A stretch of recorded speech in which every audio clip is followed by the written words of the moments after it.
Lorsque j'ai quitté les compagnies au début des années 1990, je me suis rendu dans les déserts du nord du Mexique où je vis aujourd'hui, un endroit magnifique du globe. Et à cette époque-là, il y avait une des pires sécheresses de l'histoire de cette région.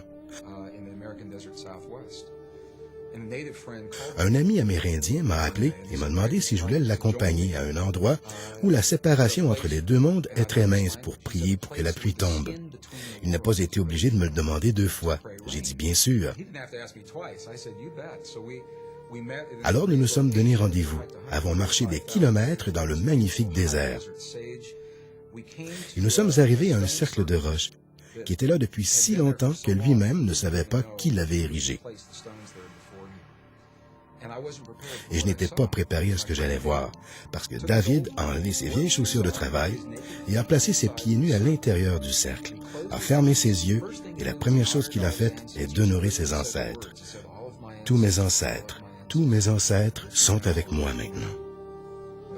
Environ 20 secondes plus tard, il m'a regardé et m'a dit « J'ai faim, on va manger ». J'ai dit « Bien sûr, mais je pensais que tu allais prier pour la pluie ».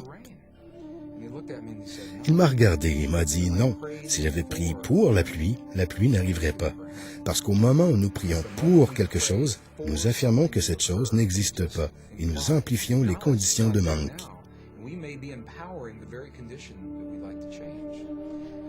Et je lui ai dit « Si tu n'as pas prié pour la pluie pendant ces 20 secondes, qu'est-ce que tu as fait? » Il me dit « Lorsque j'ai fermé mes yeux, j'ai ressenti les émotions d'être mouillé par la pluie, avec mes pieds trempant dans la boue parce qu'il a plu tellement. Et j'ai senti les odeurs que l'on sent lorsque la pluie tombe et que l'eau coule dans nos villages. Et j'ai senti les émotions comme lorsque je cours à travers les champs de blé parce qu'il a plu. Je remercie et rends grâce pour la pluie qui est déjà là.